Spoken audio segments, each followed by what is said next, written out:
Mensagem do céu.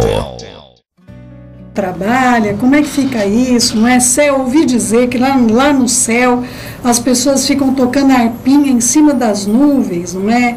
Ô, meu querido e minha querida, eu não sei onde é que você ouviu dizer isso, mas o fato é que isso não está escrito em lugar nenhum, não é? Eu queria ler um texto para você que está em Ohanã, não é? João 5,17. Mas Yeshua lhes disse: meu pai trabalha até agora e eu trabalho também. Por isso, pois, os judeus ainda mais procuravam matá-lo, porque não somente violava o Shabat no entendimento deles, mas também dizia que Deus era seu próprio pai, fazendo-se semelhante a ele. Então, queridos, importante essa perspectiva, não sei se você já parou para pensar, não é? Meu pai trabalha até agora e eu trabalho também. Você já pensou nisso? Yeshua tinha plena consciência de que o Eterno estava trabalhando naquele momento, não é? Estava trabalhando como, meus queridos? Como é que o Eterno estava trabalhando, não é? Olha só, em Ohanã, João 14:23, respondeu Yeshua: se alguém me ama, guardará minha palavra, e o meu Pai o amará, e viremos a ele e faremos nele morada. Quem não me ama, não guarda as minhas palavras, e as palavras que estão ouvindo não são minhas, mas é do meu Pai que me enviou. Que coisa estranha, não é, meus queridos? Yeshua então repetia somente as palavras que ele ouviu. Em que condições Yeshua ouviu essas palavras? O Eterno mencionou cada uma dessas palavras para Yeshua? Como era a relação de Yeshua com o Pai? E nós vamos ver as coisas ficarem um pouquinho mais complicadas, não é? Olha só, Yohanan 14, João 14:29, disse-vos agora antes que aconteça, para que quando acontecer vós creais. Eu já não falarei muito convosco, porque vem aí o príncipe desse mundo, ele nada tem de mim. Contudo, assim procedo, para que o mundo saiba que eu amo ao Pai e faço como o Pai me ordenou. Puxa, que coisa interessante. Quer dizer que o Eterno ordenou cada ação de Yeshua, ele sabia exatamente o que ele deveria dizer, como ele deveria responder. Cada atuação de Yeshua era pautada em algo que ele tinha pleno acesso do que ele deveria fazer. Uma coisa que me impressiona, meus queridos, não é? E o que é que está acontecendo nesse momento ali, diante de todos os mensageiros, não é? Os da direita, os da esquerda, não é? Nós lemos um texto em Yeshayahu, Isaías 64:3, que diz o seguinte: quando fizeste coisas terríveis que não esperávamos, desceste e os montes tremeram na tua presença, porque desde a antiguidade jamais se ouviu, nem com os ouvidos se percebeu, e nem com os olhos se viu. Deus além de ti, que trabalha para aquele que nele espera. O Eterno, deixa eu entender isso, queridos, com você, para a gente não deixar a nossa mente ficar confusa, não é? Deixa eu entender, quer dizer, nós estamos prestando serviço ao Eterno, não é? Um servo, já expliquei para vocês aqui no Som do Céu, o servo presta serviço, nós estamos aqui prestando serviço para o Eterno, não é? Mas o Eterno está prestando serviço para nós. Quer dizer que aquela questão do exemplo que nos foi dado, que aquele que quiser liderar seja aquele que vos sirva, esse exemplo vem do próprio Deus, o Pai. É isso mesmo, não é? Você já parou para pensar nisso em algum momento? Ou a sua visão é aquela tu que estás assentado no trono, não é? Como se o Eterno só fizesse absolutamente isto, não é? Meu querido e minha querida, desde a antiguidade jamais se viu outro Deus que trabalhe por aquele que nele espera. Então, hoje eu queria falar um pouquinho acerca do trabalho de Adonai, o trabalho do Eterno. É o único Deus que eu conheço que trabalha. Não é tremendo isso? Não é? É o único que eu conheço que tem uma ação, uma atuação. Não é? Olha, queridos, todos aqueles que se aproximarem do Eterno, pode acreditar, eles vão ter muito trabalho para fazer. Quanto mais próximo de Adonai, meus amados, mais você vai se parecer com Ele e mais trabalho você vai ter para fazer. Eu quero muito que você compreenda que a sua visão de Adonai pode estar completamente equivocada dentro do contexto tão limitativo que eu tenho visto, ouvido, por meio de pessoas que querem interpretar quem o Eterno é fora das Escrituras. Querem colocar ele, adequá-lo a um contexto teológico, doutrinário. Meus queridos, saia da caixinha. Saia da caixinha. Você serve a um grande Deus. E Ele, essa palavra que vocês sabem que eu não gosto de usar, mas eu uso para que vocês compreendam o que eu estou dizendo. E Ele trabalha. E trabalha por aqueles que nele confiam, por aqueles que nele esperam. Por isso, meu amado e minha amada, sem fé é impossível você agradar o Eterno, porque você não vai dar trabalho para Ele, não é? As Escrituras dizem, não deem descanso a Adonai, não é? As nossas orações impedem que Ele descanse. É claro que eu queria tanto que Adonai pudesse descansar, mas cada vez mais eu vejo mais pessoas precisando de ajuda e mais pessoas eu tenho de levantar diante do trono dEle, diante da vontade dEle, diante da benignidade dEle. Mais pessoas eu tenho de apresentar e mais situações problemáticas eu trarei diante do Eterno para que Ele dê ordem aos seus mensageiros, aos seus guardiões a respeito destas vidas, para guardá-las do mal, do maligno, de toda a situação de assédio que esse mundo tenebroso oprime a cada um de nós. Queridos, eu quero ler um texto para vocês extenso, mas que tem oculto tantas coisas aqui, tantas coisas estão secretas. Na verdade, são altamente compreensíveis. Eu estou usando a versão revista e atualizada de João Ferreira de Almeida. Eu não estou usando a tradução do David Stern, queridos, que fica muito mais claro esse texto na tradução de Stern, não é? Aliás, eu já falei para você que você deveria se perguntar minimamente por que tantas traduções, não é? João 5,19 em diante. Então lhes falou Yeshua, em verdade eu vos digo que o filho nada pode fazer de si mesmo, senão somente aquilo que vira o Pai fazer. Porque tudo o que este fizer, o filho semelhantemente o faz. Parei.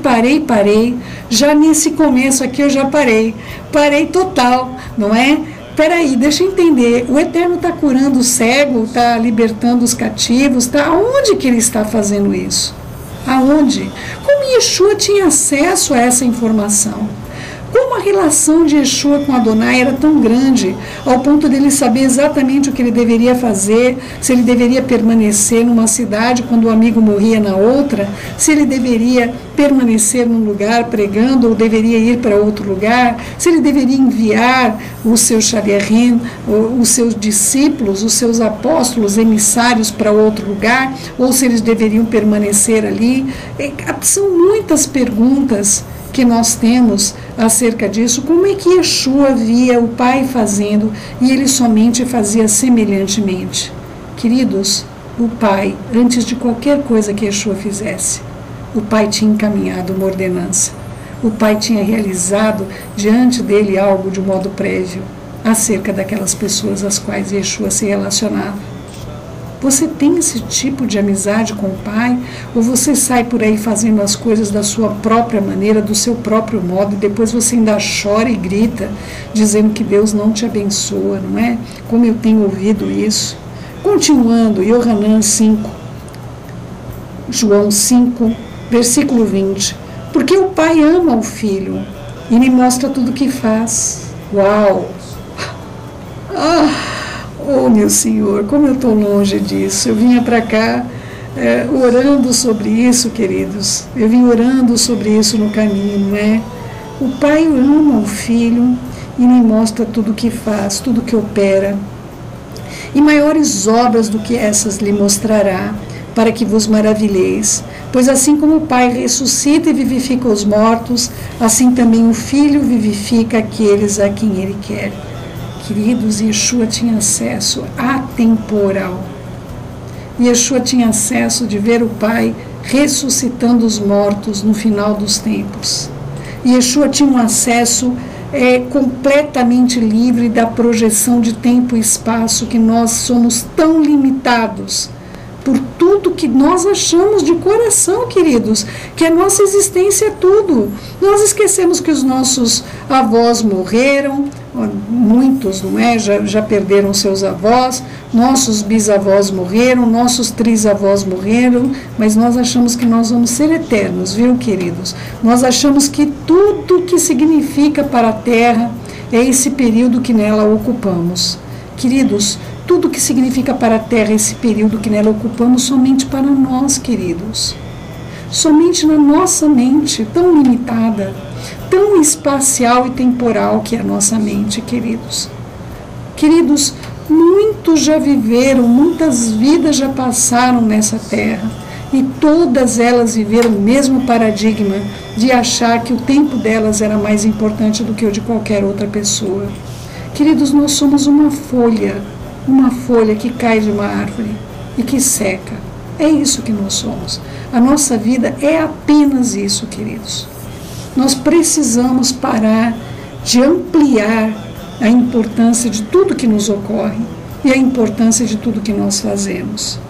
Porque nada somos, queridos, nada somos, não é?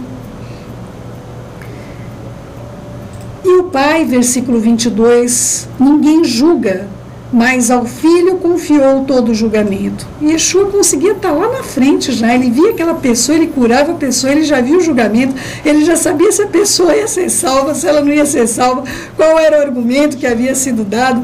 Gente, que coisa extraordinária. Yeshua vivia num período sem tempo.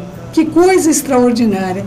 Em verdade vos digo que vem a hora e já chegou em que os mortos ouvirão a voz do Filho de Adonai, e os que ouvirem viverão, porque assim como o Pai tem vida em si mesmo, também concedeu ao Filho ter vida em si mesmo, e lhe deu autoridade para julgar, porque é o Filho da raça humana. Não vos maravilheis disso, porque vem a hora em que todos que se acham no túmulo ouvirão a sua voz e sairão. E eis os que tiverem feito para o bem para a ressurreição da vida, e os que tiverem praticado o mal para a ressurreição do juízo. Eu nada posso fazer de mim mesmo, na forma que ouço eu julgo. Queridos, quem vai julgar é Yeshua, mas o julgamento que Yeshua julga é o julgamento de Adonai, amados. Por isso que é tanta confusão na mente das pessoas de entender isso. Como é que uma pessoa pode ser um representante máximo de outra? Nós deveríamos ser representantes máximos de Yeshua. Para nossa vergonha, nós ainda não compreendemos essas coisas. O meu juízo é justo porque eu não procuro minha própria vontade, e sim a daquele que me enviou. E eu testifico a respeito de mim mesmo. Se eu testifico a respeito de mim mesmo, o meu testemunho jamais seria verdadeiro. Mas outro é o que testifica ao meu respeito, e sei que é verdadeiro o testemunho que dá de mim.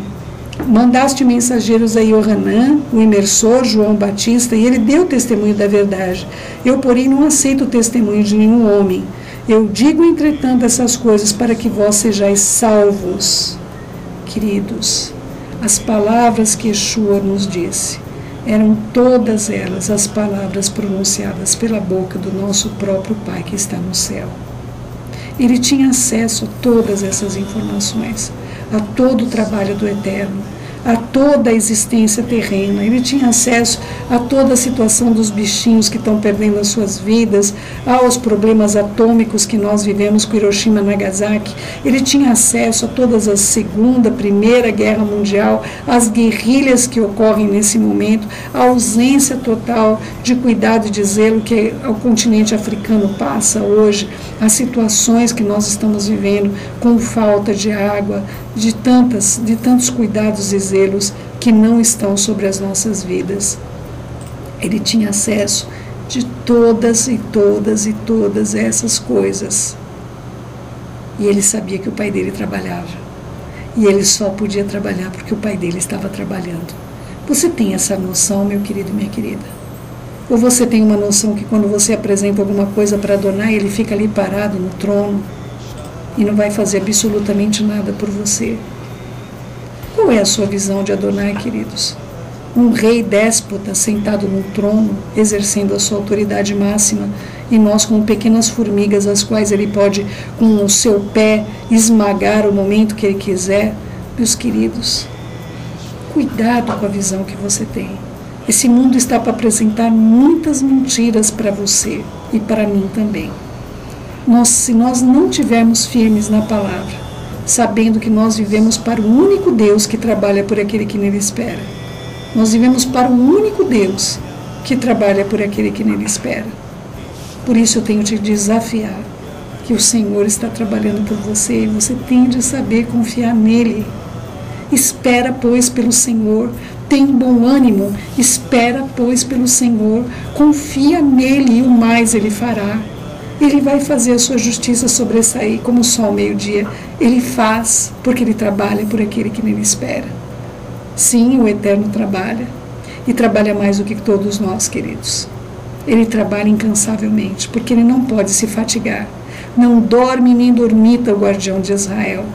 Assim, o desejo de todo o coração, que você compreenda hoje, tire essa mentalidade de um pai sentado num trono, única e exclusivamente ao seu bel prazer, realizando coisas como foi subjetivamente colocado na sua mente. O Eterno trabalha muito, e Ele tem cuidado de nós. Lancemos sobre Ele a nossa ansiedade, porque Ele tem cuidado de nós. O Eterno trabalha, e trabalha muito mais do que qualquer pai de família. Ele é o exemplo de Yeshua, e se Ele trabalha, nós deveríamos trabalhar também. Tá bom, meu querido e minha querida?